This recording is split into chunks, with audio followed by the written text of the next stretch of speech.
Assalamualaikum warahmatullahi wabarakatuh. Perkenalkan, nama saya Dede Ivan dengan nomor NIM 289205536. Saya dari Prodi Manajemen. Di sini saya akan menjelaskan mengenai materi pengantar ilmu ekonomi makro dengan Bapak dosen pengampu Bapak Joni Tesmanto SOS MM.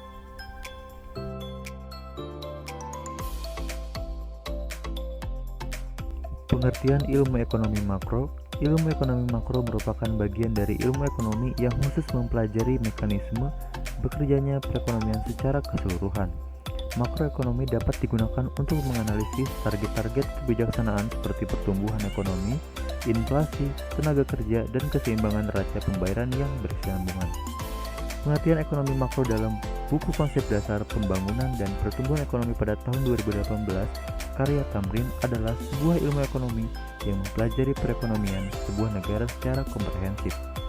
Hubungan yang dipelajari dalam ekonomi makro adalah hubungan kasual antara variabel-variabel agregat. Tujuan ekonomi makro itu kebijakan ekonomi makro yang dilakukan negara dilaksanakan oleh pemerintah dan swasta.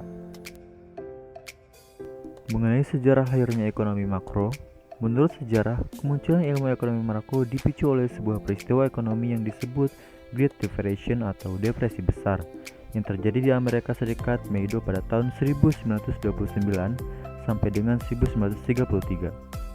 Peristiwa ini memicu serangkaian permasalahan di bidang ekonomi seperti pengangguran, investasi merosot, dan hasil dari perekonomian yang lain.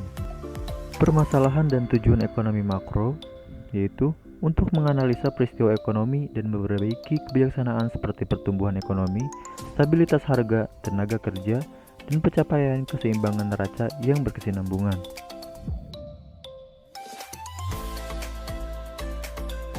Berikut adalah permasalahan ekonomi makro. Yang pertama, lambannya pertumbuhan ekonomi. Jumlah lulusan sekolah atau sarjana yang meningkat setiap tahunnya tidak diimbangi dengan lapangan pekerjaan yang ada. Terlebih masih adanya keengganan untuk berwirausaha. Para passing graduate tersebut hanya terpaku mencari pekerjaan kantoran yang bisa memberikan kenyamanan baik secara finansial maupun status sosial dibandingkan menjadi penguasa. Hal ini mengakibatkan pertumbuhan ekonomi berjalan lambat. Kemudian yang bagian B, tingginya pengangguran dan kemiskinan.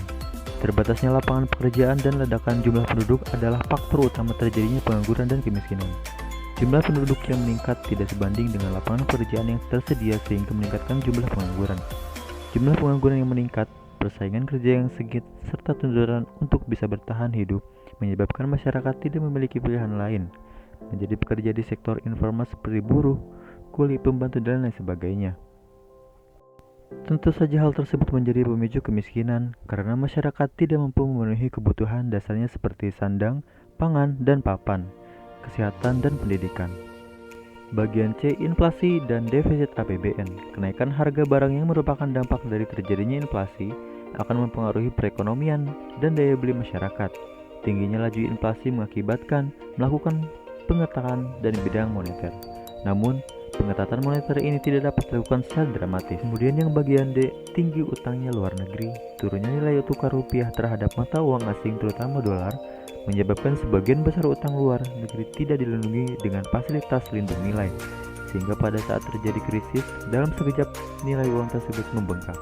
Untuk mengatasi masalah ini, pemerintah melakukan penjadwalan ulang untuk luar negeri dengan pihak peminjam.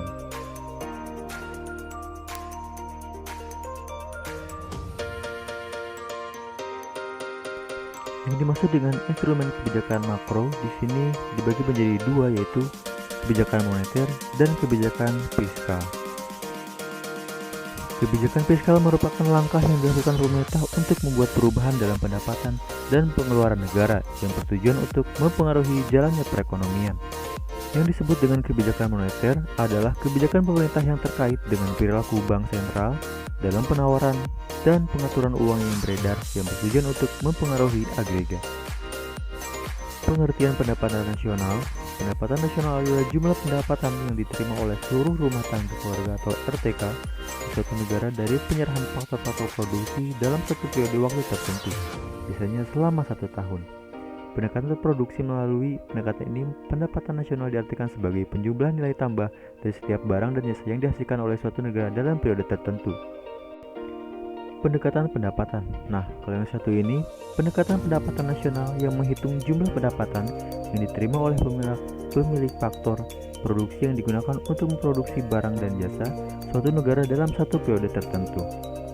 Selanjutnya, pendekatan pengeluaran. Pendekatan ini menghitung pendapatan nasional dari jumlah pengeluaran seluruh pelaku ekonomi, baik di dalam negeri maupun luar negeri selama satu periode tertentu.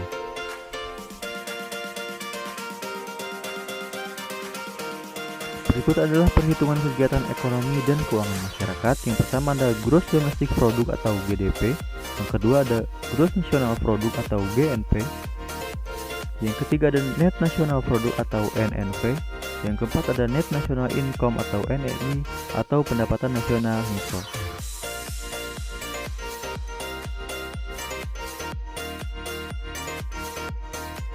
Kemudian yang kelima ada Personal Income atau VI, pendapatan perorangan, dan yang terakhir Disposable Income atau pendapatan yang siap dibelanjakan.